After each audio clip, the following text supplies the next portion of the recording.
yang basisnya itu dia menghadap ke kanan atas. Ya, basis jantung ya. Kalau kita bahas basisnya jantung dengan basisnya paru itu agak sedikit berbeda ya. Karena basisnya jantung itu justru yang bagian atasnya ya. Justru yang bagian atasnya dan apex cordis itu bagian bawah ya. Jadi apex cordis itu dia menghadap ke kiri depan bawah ya. Kalau kita lihat, nah, sebentar. Nah ini ya, ini adalah apex cordisnya. Jadi dia menghadapnya ke kiri, depan, bawah. Ya. Sementara yang bagian basisnya itu menghadap ke belakang, ya, ke kanan. Oke, paham ya? Nah, bedanya dengan paru-paru yang kita sebut apex, kalau di paru-paru itu justru yang bagian atasnya. Ini namanya apex paru, ya. Ini bagian apexnya, ini bagian basalnya, ya. Jadi kalau kita mengauskultasi paru dan mengauskultasi jantung, kita beda penyebutan letak apex dan letak basisnya, ya. Kita auskultasi ketemu suara ronki, ronki basah kasar di apex kanan, berarti ronkinya itu ada di atas sini, ya. Berarti di bagian atas ini kita mendengarkan suara ronkinya di bagian apex ya. Tapi kalau kita mendengarkan suara ronki di bagian basal paru, nah berarti kita mendengarkan ronkinya di bagian bawahnya sini ya. Ketika kita auskultasi, kita letakkan stetoskop di bawah sini, kita dengarkan ronki, berarti ronkinya berada di basal paru. Oke, gitu ya.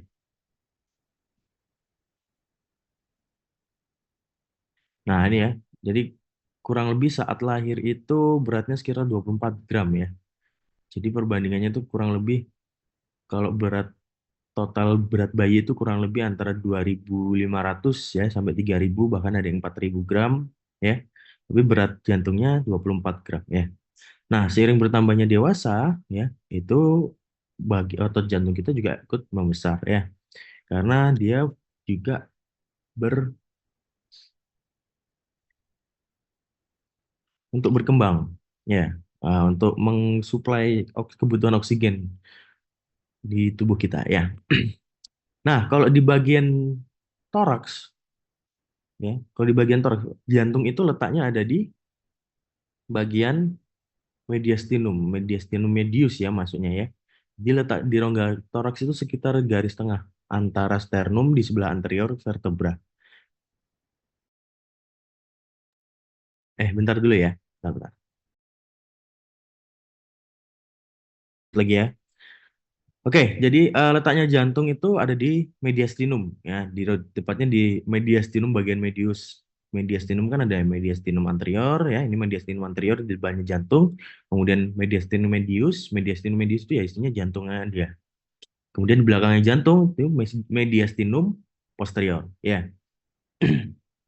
Tapi nanti letaknya itu tergantung dari letak jantung itu tergantung dari yang pertama usia ya, kemudian bentuk kavum toraksnya sendiri tuh dia ada seperti apa ya, sama letak diafragmanya ya. Kemudian bisa dilihat juga, bisa tergantung juga ada kelainan-kelainan lain yang mendukung untuk letak jantung itu bisa bervariasi ya.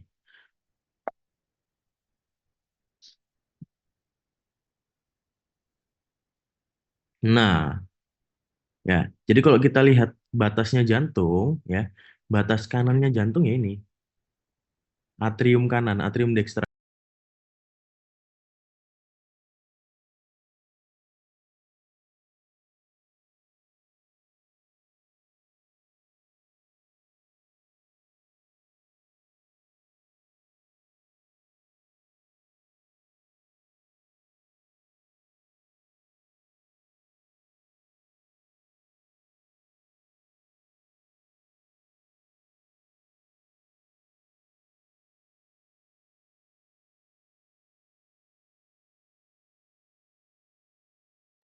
Nah, gitu ya. Jadi batas kanannya jantung itu adalah atrium dextra, ya.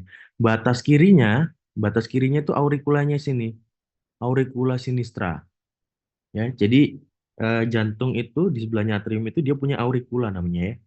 Auricula itu bentuknya kayak kuping gitu ya. Auricula sinistra. Dan satunya lagi batas yang menjadi batas kirinya jantung adalah ya ventricle sinistranya sendiri.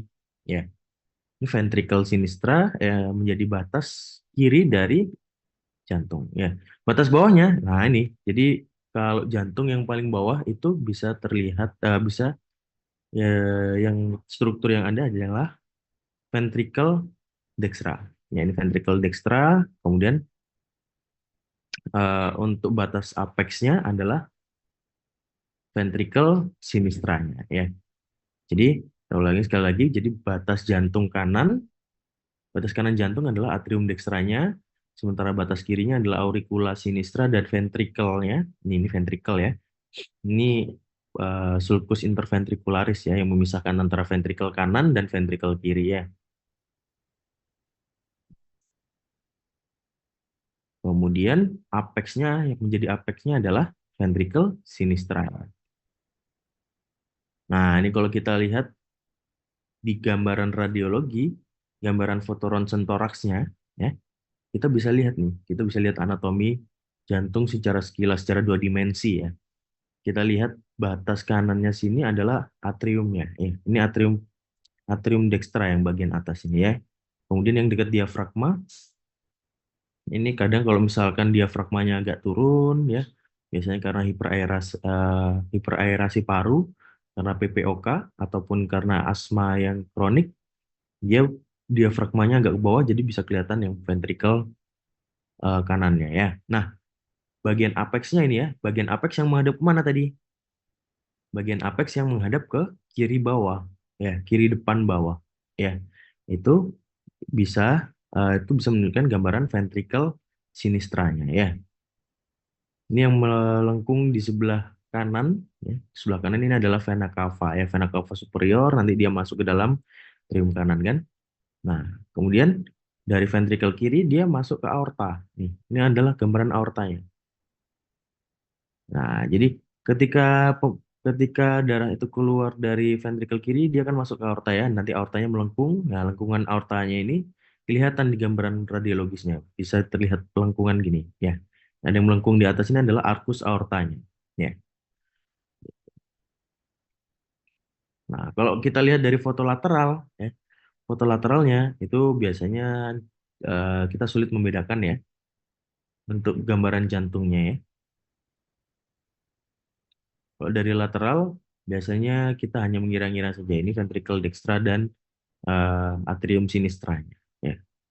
Atrium sinistranya yang di bagian posteriornya, yang dextranya ya bagian anteriornya itu kita bisa melihat yang ventricle dextranya.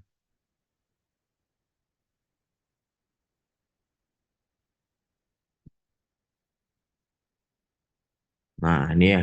Jadi jantung itu dia punya lapisan ya, pelapis sama kayak di paru-paru. Paru-paru juga punya lapisan pelindungnya. Ya. Ada lapisan lapisan luarnya. Kalau di paru-paru lapisan luarnya namanya apa? Kalau di paru namanya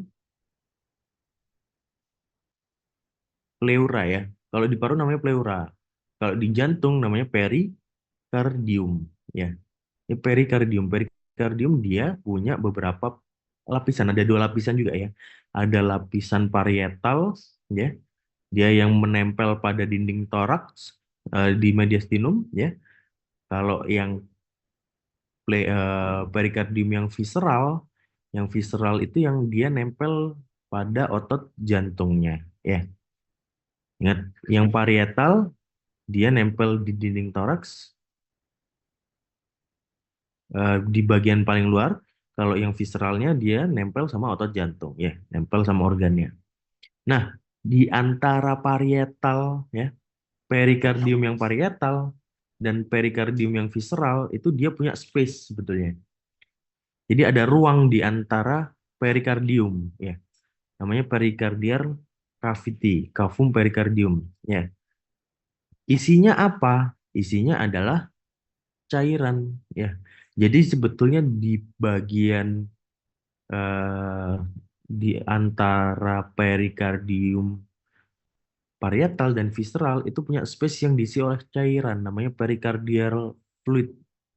Ya, fungsinya apa? Fungsinya untuk melumas ya. Jadi ketika otot jantung itu berkontraksi ya, si perikardium parietal dan visceral itu bisa eh, tidak bergesekan ya, gitu. Sebagai pelumasnya saja ya. Jadi isinya tidak banyak ya, pericardial fluidnya itu tidak banyak.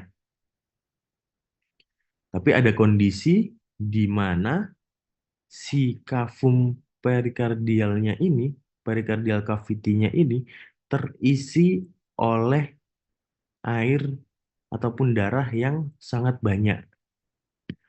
Ya, itu eh, ada nama penyakitnya ya. Namanya adalah efusi. Efusi perikard ya. Efusi perikardium ya.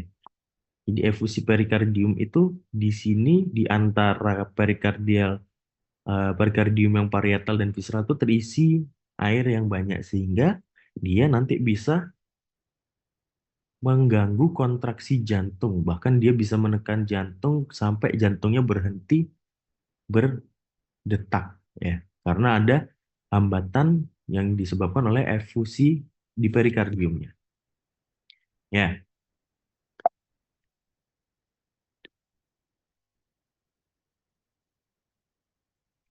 Nah, jadi paling luar itu ada ke pericardium fibrosum ya. Ini pericardium fibrosum. Jadi pericardium fibrosum itu dia paling luar dan paling tebal. Ya, perikardiumnya yang paling tebal dan paling kuat juga. Nanti di bagian kranialnya ya, di bagian kranialnya di sini dia melanjutkan diri dengan lapisan adventisia. Nah, ini ya, lapisan adventisia dari aorta ya, truncus pulmonalis dan vena cava superior ya. Nanti yang di kaudal dia melekat pada centrum tendineum diaphragma ya. Ini enggak kelihatan ya di gambarannya ya. Nah, itu yang fibrosum. Kalau yang pericardium serosum yang dua lapisan tadi, parietal dan visceral ya. Yang parietal dia menempel pada permukaan dari pericardium fibrosum, kalau yang visceral dia nempel pada jantungnya.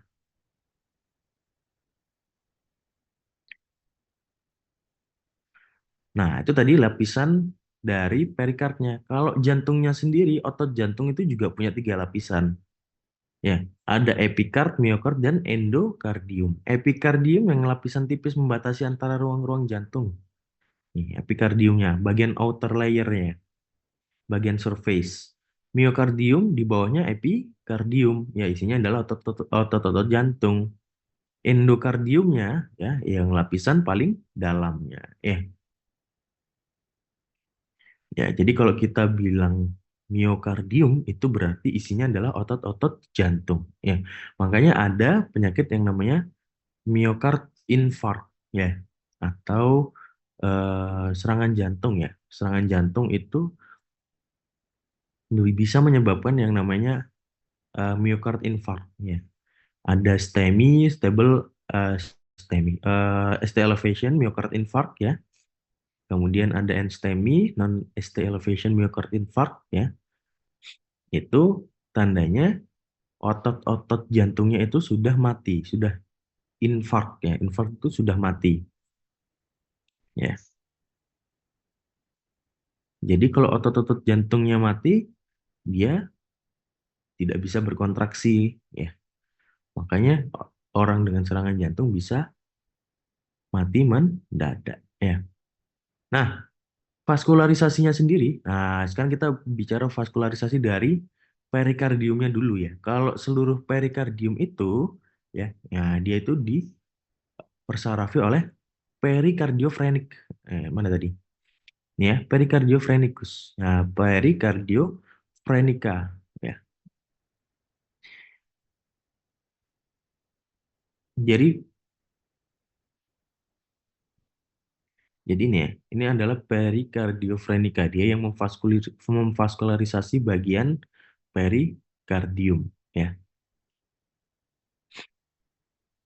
kalau bagian epikardiumnya dia dipersarafi oleh arteri koroner. Ya, ingat, kalau yang perikardiumnya dia divaskularisasi oleh arteri perikardiofrenika. Tapi kalau sudah masuk ke lapisan jantung, epikardium ini kan masuk ke lapisan jantung ya, epikardium, miokard, endokardium, ya. Dia itu divaskularisasi oleh arteri koroner ya, arteri koronaria. Ya. Nah, inervasinya itu bagian jantung itu pokoknya dia dari ini, nervus phrenicus. Ya, ini ya. Ini adalah nervus phrenicus nih. Nih. Jadi nervus phrenicus itu berjalan di dua ini ya. Ada dua ya nervus phrenicus ya. Nah, ini nervus phrenicus, nervus motorik terbesar ya.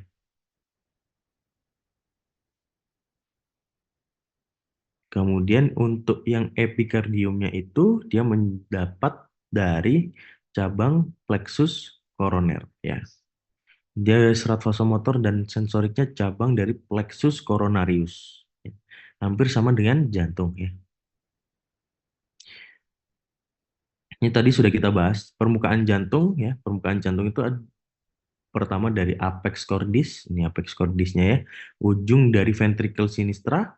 Ini kalau kita lakukan perkusi ataupun kita lakukan palpasi di bagian toraks itu kurang lebih di kosta ke 5 ya. Di CS5, CS5, CS6 lah ya. Di bagian kiri ya. Sementara yang basisnya, nah ini basis jantung itu tempat keluarnya aorta nih. Basis jantung itu tempat keluarnya aorta dan trunkus pulmonal. Nah, ini trunkus pulmonal ya. Trunkus pulmonal. Ini kurang lebih di ICS 3 ya, ICS 2, ICS 3.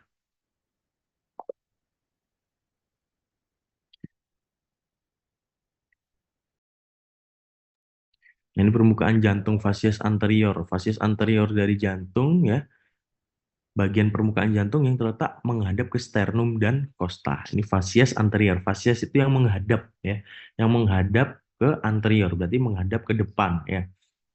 Jadi bagian permukaan jantung yang terletak menghadap ke sternum, bagian depannya jantung kan sternum dan costa ya. Dibentuk oleh ventricle dextra. Ya, jadi fasies anteriornya jantung itu adalah ventricle dextra. Nah, sementara yang fasies posterior yang menghadap ke belakang, ya, dia menghadap ke belakang itu dibentuk oleh atrium sinistra. Nah, ini ya, ini adalah atrium sinistra. Ya, jadi atrium sinistra itu dia menghadap ke depan, ke belakang ya. Ini kalau kita lihat jantung dari bagian belakang tuh bentuknya seperti ini. Yang dominan adalah yang dominan menghadap ke belakang atau facies posteriornya adalah atrium sinistranya.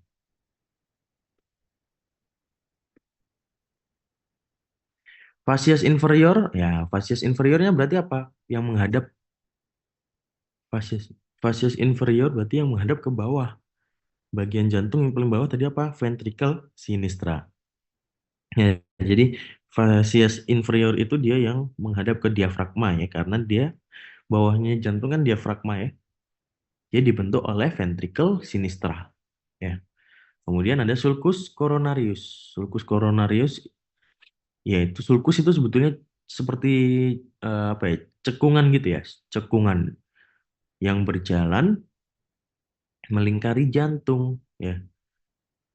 Dia berjalan melingkari jantung memisahkan antara ventricle dan atrium ya. Sulcus coronarius atau nama lainnya atrioventricularis. Ya, dia memisahkan antara atrium dan ventricle. Ya. Dia memisahkan atrium dan ventricle. Nah, karena dia bentuknya sulcus ya, nah dia bentuknya sulcus maka si sulcusnya itu dia dilewati oleh suatu struktur ya. Strukturnya adalah ini ada arteri koronaria sinistra, arteri koronaria dextra, ya. Kemudian vena cordis parva, nih ya. Ini vena cordis parva atau vena cardiac magna, ya. Ini vena cardiac parva, kemudian nanti dia membesar, ya, membesar menjadi vena cardiac magna, ya. Ini sulcus coronarius. Ini sulcus coronarius itu tempat bermuaranya si vena-vena. Ini vena cardiaca media. Nanti dia bermuara ke eh, apa namanya? Sulcus coronarius. Baru nanti dia melanjutkan menjadi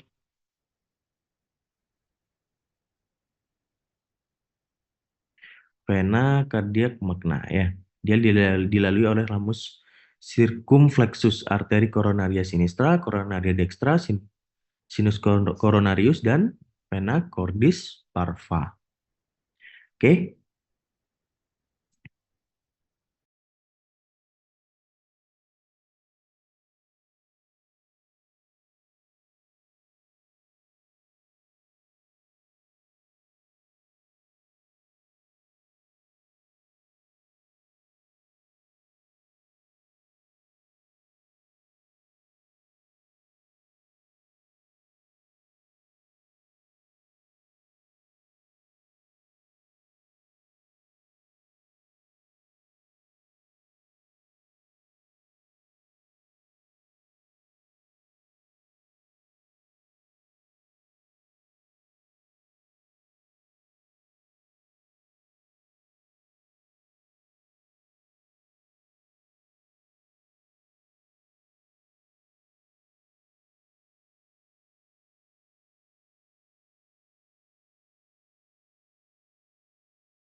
Nah, tadi kan ada sulcus atrioventricularis, ya, sulcus atrioventricularis, kemudian ada juga sulcus interventricularis. Kalau sulcus interventricularis namanya interventricle, berarti dia memisahkan kedua ventriculus, ya.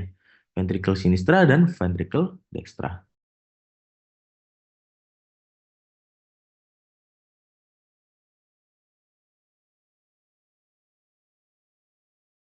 Nah, sulcus interventricularis yang di bagian anterior itu terletak di bagian facies anteriornya, ya, di septum interventricularis. Nah, mana tadi? Nah, ini ya, ini sulcus interventricularis anterior, ya. Kalau yang di belakang di facies posteriornya, ya ini ya, kelihatan sulcus interventricularis posteriornya. Kalau yang di bagian depan, sulcus interventricularis anterior, dia dilewati oleh ini nih.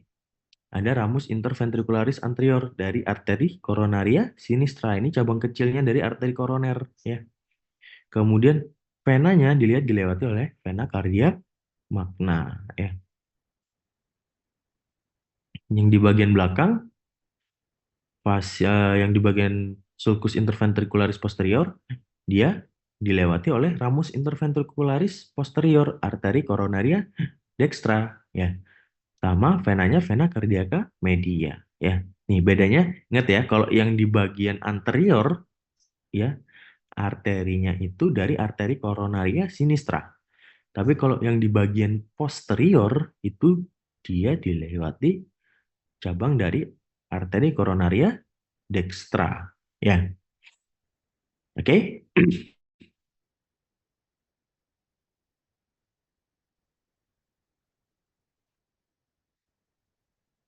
Nah, ini ya. Ini yang sudah kita bahas tadi, ya. Nah, jantung. Sekarang kita masuk ke dalam ini ya, rangkanya jantung. Struktur penyangganya itu ah, jadi kerangka jantung itu dia punya struktur penyangganya, yaitu tempat melekatnya miokard dan juga katup jantung, ya. Ada tiga bentuknya. Ada yang dia berupa bulatan, namanya anulus. Kalau yang bulat, ya, ya, bentuknya lingkaran-lingkaran itu namanya anulus. Anulus fibrosus. Ya, ada.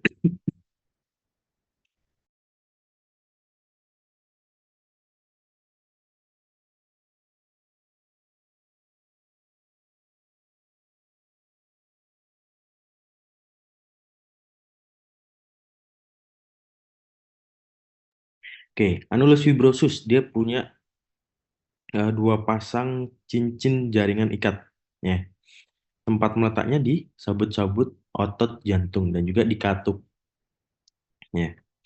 Nanti dia satu pasang mengelilingi aorta dan arteri pulmonal. Ya. Kemudian satu pasang lagi dia mengelilingi lubang atrioventrikular. Ya, ini anulus fibrosus. Nih, anulus fibrosus ada yang satu pasang mengelilingi aorta, ya, mengelilingi aorta dan arteri pulmonal. Kemudian ada yang mengelilingi atrioventrikular.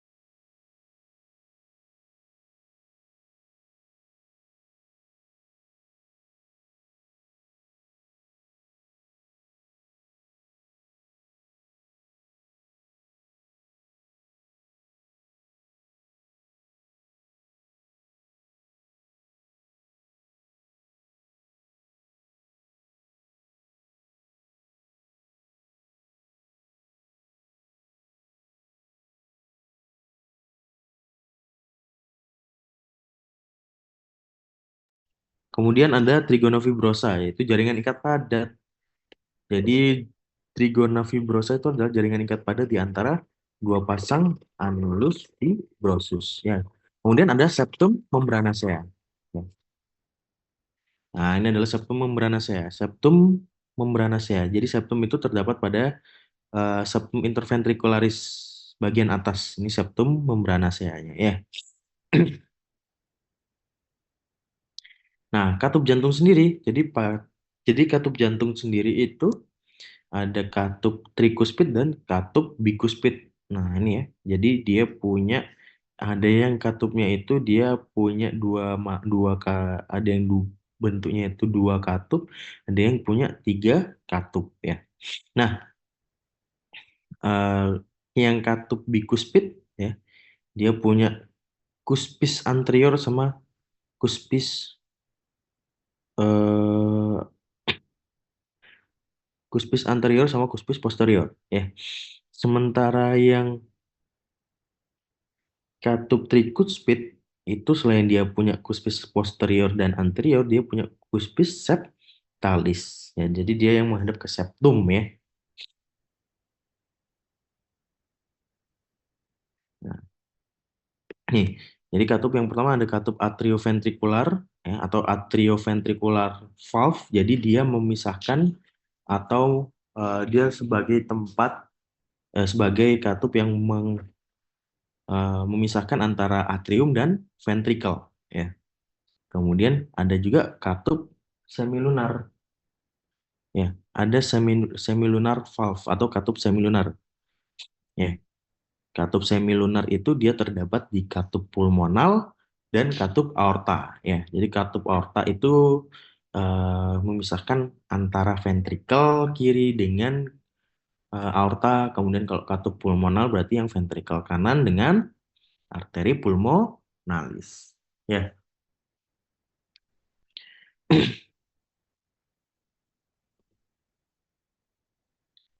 Nah, kalau ruangan jantung, nah mungkin kita sudah tahu semua ya, ruangan jantung itu ada atrium kanan, ya, atrium kiri, kemudian ventrikel kanan, ventrikel kiri, ya. Jadi ini sebetulnya gambarnya agak susah ini ya, susah dipahami ya kalau bagi aku. Jadi darah yang berasal dari vena, ya, entah itu vena cava superior ataupun vena cava inferior, nanti dia itu akan masuk ke dalam atrium kanan ya.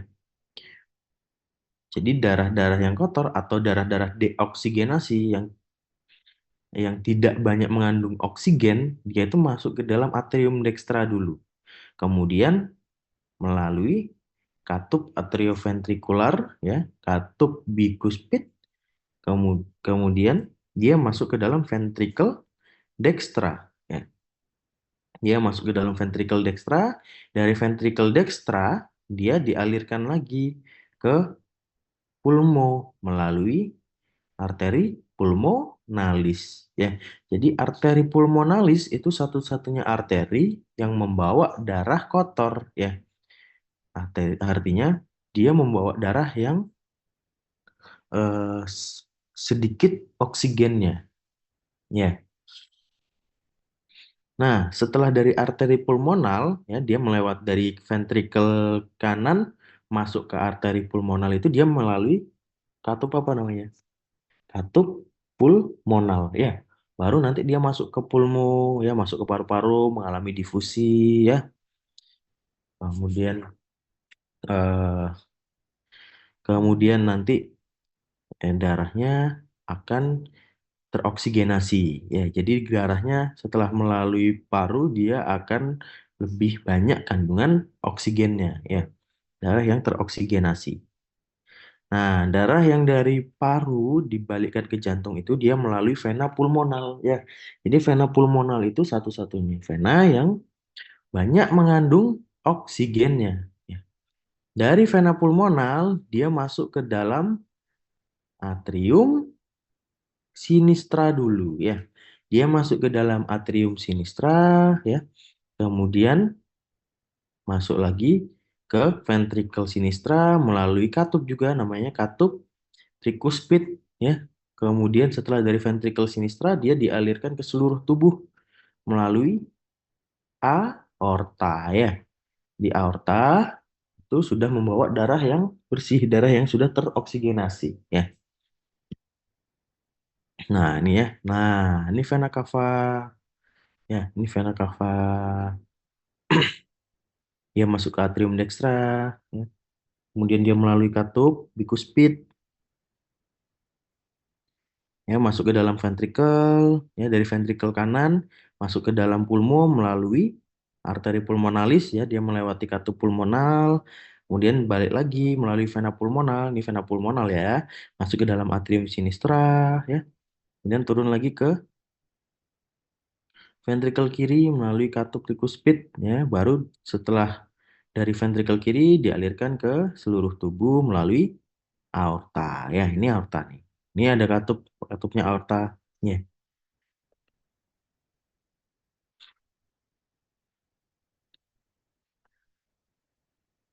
Nah, ini batas-batas saja ya. Jadi kalau di atrium dextra itu dia punya dua ruangan sebetulnya.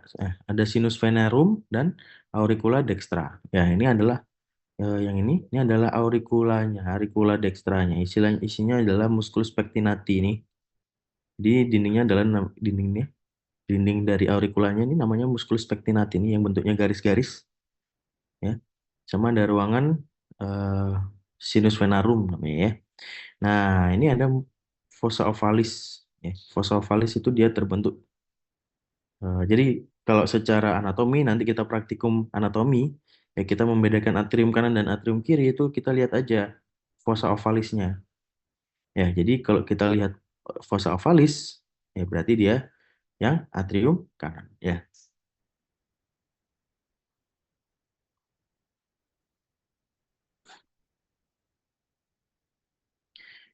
atrium sinistra.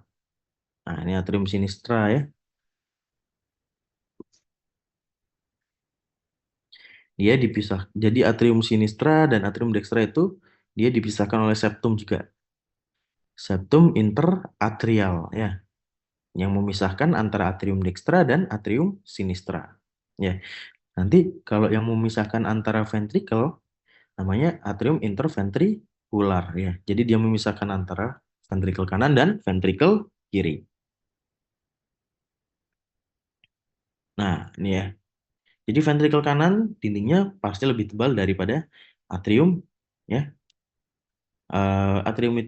Ventricle itu dindingnya lebih tebal daripada atrium ya. Karena dia banyak menerima darah dan juga dia yang memompa ke ilmu ke seluruh tubuh ya itu kan dari ventricle ya.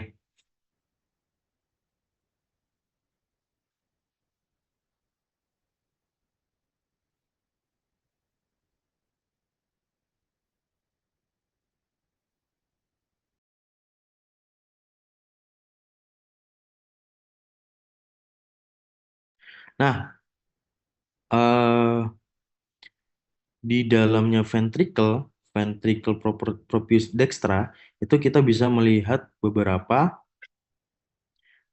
struktur. Yang pertama ada musculus papillaris nih. Musculus papillaris dia itu tempat menempelnya atau tempat bergantungnya dari si chorda tendinae. Eh, chorda tendinea ya. Jadi chorda tendinea itu adalah kalau kita bayangkan si katupnya jantung itu adalah parasut ya. Katupnya jantung itu adalah parasut ya. Tali-talinya ini, chorda tendineanya ini adalah tali-talinya parasut tadi. Kemudian si musculus papillarisnya itu yang orangnya yang terjun pakai parasut ya. Jadi si musculus papillaris itu sebetulnya tempat melekatnya si chorda tendineanya ya. Kemudian yang di ventricle dextra itu dia eh, punya katup ya, valva tricus pidalis. Jadi dia punya katupnya itu ada tiga ya. Valvula tricus pidalis, cuspis anterior, cuspis posterior, ini posterior sama cuspis septalis. Dia yang menghadap ke septum. Tadi kayaknya aku salah ya. Jadi yang antara atrium kanan dan ventrikel kanan itu dia melalui katup tricuspid ya, bukan bicuspid ya.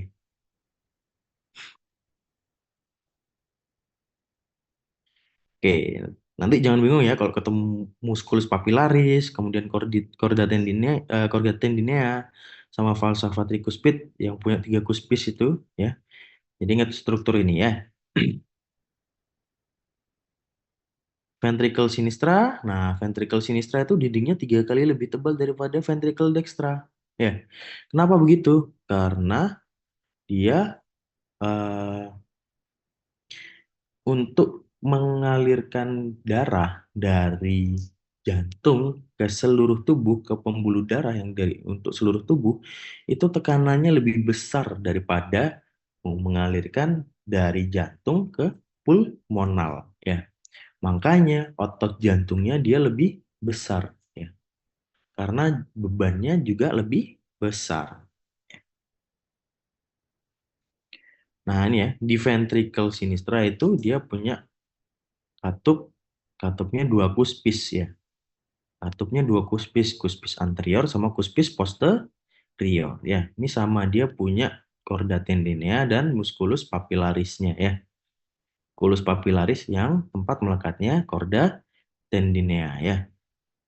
Jadi, nah, kalau misalkan ada orang serangan jantung ya, ada miokard infarktnya. Jadi otot-otot jantungnya ini rusak ya. Kebetulan rusaknya itu di dekatnya musculus papillaris ya. Jadi musculus papillarisnya rusak, si chorda tendineanya juga keputus dari musculus papillarisnya. Ya, akhirnya penutupan katup jantungnya tidak maksimal ya. Atau yang kita namakan dengan regurgitasi ya. Jadi dia tidak bisa menutup secara sempurna ya. Itu namanya regurgitasi ya. Tergantung kalau dia letaknya yang rusak di mitral, di katup mitralnya berarti namanya mitral regurgitasi. Kalau ya dia tempatnya di tricuspid berarti dia eh, regurgitasinya di tricuspid ya. Ini kalau pencitraan melalui CT scan imaging ya, kita bisa lihat juga. Nah, vaskularisasi jantung. Nah, ini yang paling penting ya. Vaskularisasi jantung. Jadi vaskularisasi jantung itu dia berasal dari arteri koroner ya. Arteri koroner dia cabangnya dari mana arteri koroner? Arteri koroner dia cabang dari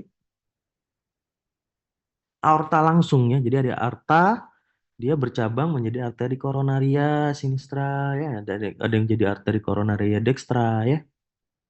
Nah, arteri koronaria dextra itu ya, dia cabang langsung dari aorta yang keluar dari sinus aorta dextra ya. Nih, ini adalah eh, arteri aorta dextra dia punya cabang-cabang kecil ya. Ada ramus coni anterior, nodus sinoatrial, marginalis dextra, interventricular posterior, ya, ramus transversus, nodus atrioventricular, banyak ya. Intinya, yang arteri koronari dextra itu dia memvaskularisasi jantung bagian kanan, bagian bawah, sama bagian belakang, ya. RCA ya, right coronary artery ya, atau arteri koronaria dextra ya.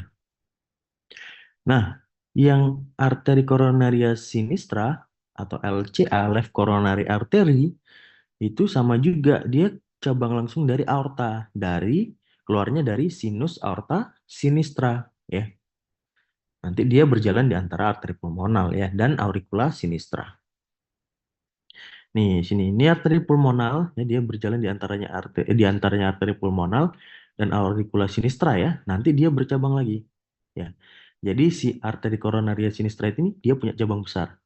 Ada ramus circumflexus arteri koronaria sinistra, arteri circumflexa ya namanya, ya. Kemudian ada arteri ada yang ke bawah ya, ramus interventricular ya. Kemudian ada ke bawah lagi ada ramus lateral ya. Jadi yang arteri koronaria sinistra itu dia memvaskularisasi jantung bagian kiri ya, kemudian bagian depan ya.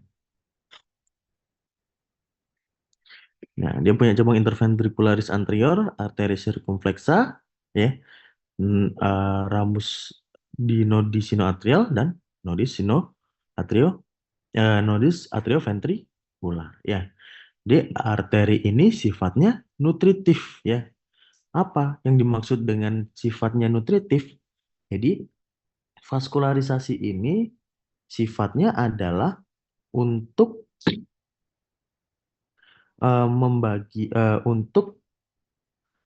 sebagai membawa nutrisi bagi otot-otot jantung. Dia yang membawa oksigen yang banyak untuk metabolisme si otot-otot jantung tadi ya. Jadi sih ya sifatnya nutritif. Nah, kalau vena yang ada di jantung itu eh, nanti vena-vena yang ada di jantung itu dia muaranya ke sinus coronarius ini tadi. Nah, sinus coronarius dia dapat dia dapat aliran darah itu dari vena cordis magna, vena cordis media, vena cordis parva, kemudian yang di posterior itu vena cordis posterior ventriculi sinistra ya. Kemudian ada vena obliquus marsali, ya itu di belakang banget ya, di dinding posteriornya atrium sinistra. Nanti dia muaranya ke sinus coronarius semua nih.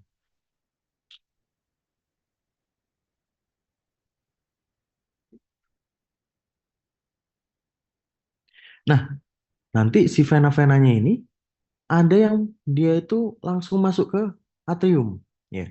Dia ada yang langsung masuk ke ruang-ruang jantung, ya. Kayak vena cordis anterior, ya. Vena cordis anterior sama vena cordis minime TBCI, ya. Jadi kalau ditanya vena yang bermuara langsung ke ruang jantung adalah apa aja? Vena cordis anterior dan vena cordis minime TBCI, ya.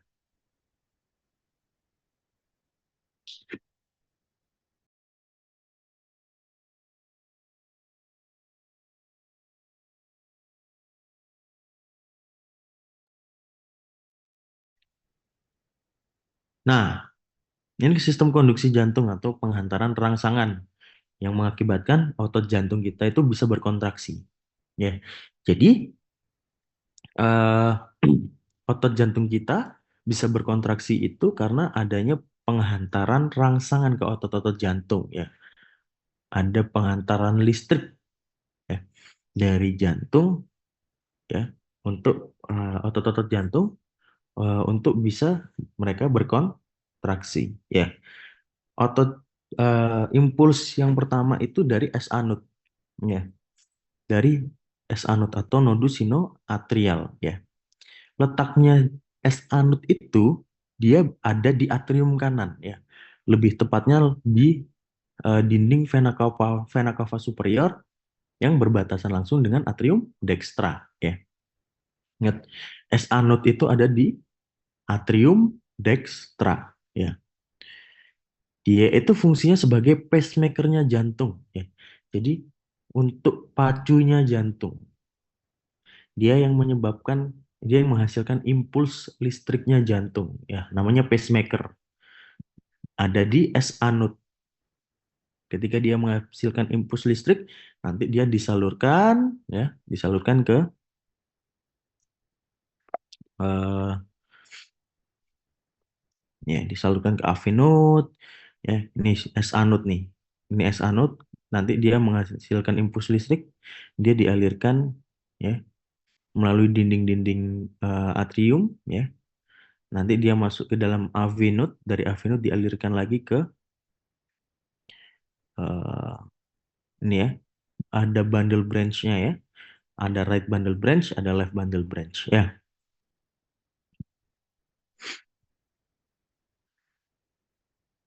Nah, ini, ya. AV node itu terletak di mana? Terletak di dinding atrium kanan, di atas katup tricus pidalis, ya.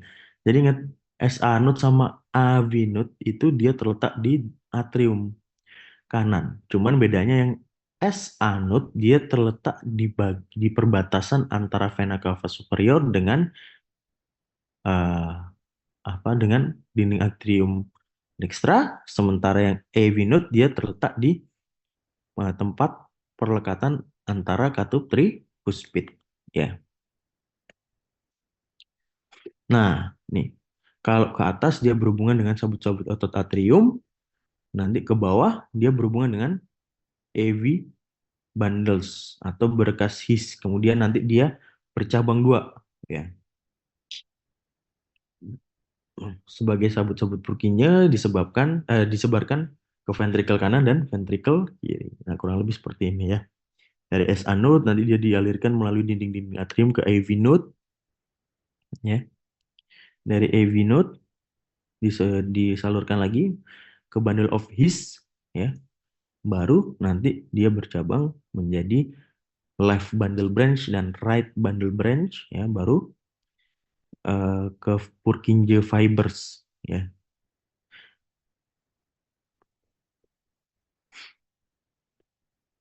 Baru nanti dia bisa menyebabkan otot-otot miokardnya itu berkontraksi, ya.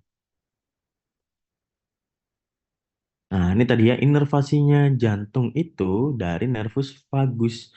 Nervus vagus itu nervus ah, ini, ya. Nervus vagus itu merupakan bagian dari nervus saraf otonom, ya. Saraf otonom mau baik itu simpatik maupun parasimpatik, ya. Nah, kalau misalkan kita dalam keadaan siaga, nah, sorry, dalam keadaan bahaya, yang aktif kan nervus simpatiknya, ya. Jadi saraf-saraf simpatik di dalam tubuh kita itu aktif semua, ya. Termasuk nervus vagus ini. Kalau nervus vagusnya ini aktif simpatiknya, maka efeknya ke jantung, dia dapat menyebabkan peningkatan denyut jantung atau namanya takikardia, ya. Tapi kalau kita dalam keadaan biasa aja, keadaan siaga, yang aktif adalah parasimpatiknya, ya. Parasimpatiknya yang aktif. Jadi dia bisa menurunkan tekanan, sorry, kontraksi jantung, ya. Bahkan dia bisa menyebabkan bradikardia, ya. Nah, kalau kita melakukan pemeriksaan fisik jantung, itu kita mendengarkan apa sih? Mendengarkan suara jantung. Di mana kita mendengarkan suara jantung, auskultasinya itu? Nah, kita mendengarkan auskultasinya itu untuk mendengar si katup-katupnya itu, ya. Katup. Jadi Suara jantung itu sebetulnya dihasilkan oleh turbulensi aliran yang melewati katup, ya. Ada yang katup trikuspid, bikuspid, pulmonal, sama arteri, sama aorta, ya. Nah, di mana kita bisa mendengarnya, ya? Kalau katup trikuspid, katup trikuspid kita mendengarkannya di ICS 4 atau ICS 5, ya. ICS 4 atau ICS 5. Nah, ICS 4 atau ICS 5, eh, parasternal sinistra, ya. Nih ya. Kalau yang katup bikuspid, ya, itu kita mendengarkannya di ICS, di apex, ya, di apex cordis, ya. Kemudian untuk mendengarkan katup pulmonal, ya, katup pulmonal di ICS 2, para sternal sinistra, sementara yang katup aorta kita mendengarkannya di ICS 2, parasternal dextra, ya. Jadi urut, ya. Urut yang pertama kita mendengarkan di ICS 2 dulu, ya. ICS 2 parasternal dextra, kemudian ICS 2 parasternal line sinistra, ya, baru ke bawah ICS 4 atau ICS 5 parasternal line sinistra, kemudian di apexnya, ya. Itu untuk mendengarkan suara-suara katup jantungnya.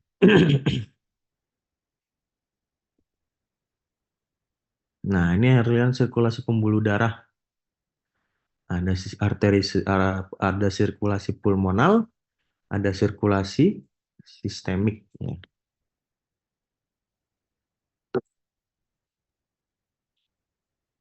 Kalau sirkulasi pulmonal, dia dari mana? Dari dari ventrikel kanan, ya. Ventrikel kanan ke arteri pulmonal, masuk ke pulmo, terjadi difusi oksigen, ya, kemudian masuk lagi ke vena pulmonal, ya. Kalau sirkulasi, ya, ini sirkulasi pulmonal, ya. Nanti dia dari eh, vena pulmonalis masuk ke atrium kiri, lewat katup bikuspid masuk ke ventrikel kiri, baru alirkan ke seluruh tubuh melalui katup aorta, nanti dia masuk ke dalam pembuluh darah aorta, ke sistemik, terjadi pertukaran zat di pembuluh darah kecil di kapiler, nanti setelah itu masuk lagi ke dalam vena, ya. Nah, ini, ya, melalui vena cava superior maupun vena cava inferior, ya.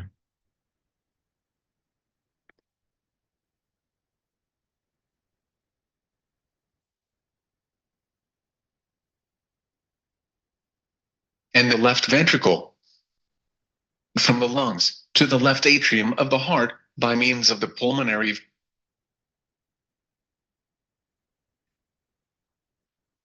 surging through your body. Although it's no bigger than your fist, your heart has the mighty job of keeping the blood flowing through 60,000 miles of blood vessels that feed your organs and tissues. Nah, ini, ya, darah dari vena cava superior Food, maupun vena cava water, and oxygen inferior are essential for masuk the ke dalam existence of human life. atrium Blood kanan. transports all these substances through various channels called blood. Nah, ini gambaran kalau misalkan katup kita itu berkontraksi, ya.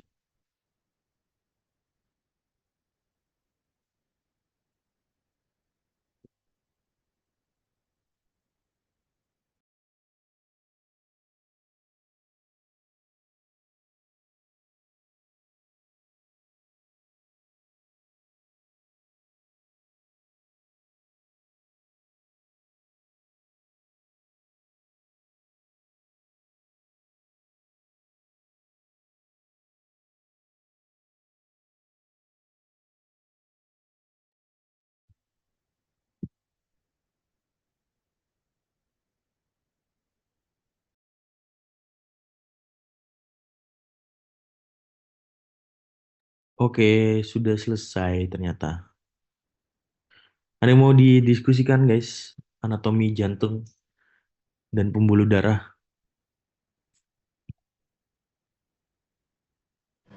Kak, berarti Mm-mm.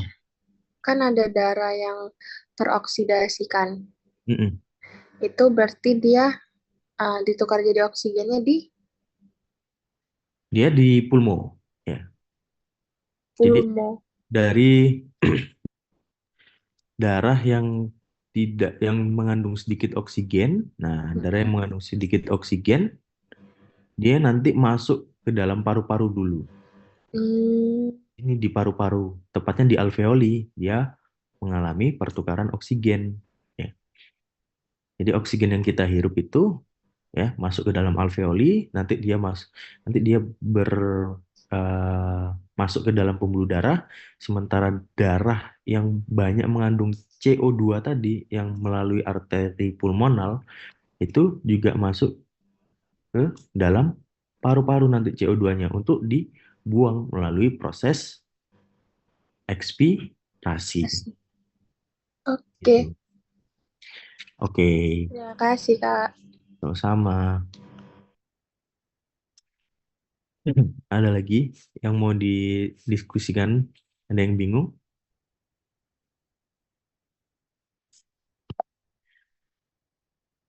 Kalau enggak ada, aku akhiri ya. Semoga bermanfaat. Nah, nanti kalau ada yang mau tanyakan, boleh tanya di grup atau PC. Nah, oke, aku akhiri. Terima kasih. Assalamualaikum warahmatullahi wabarakatuh. Selamat siang. Selamat siang, terima kasih, Kak. Ya, sama-sama.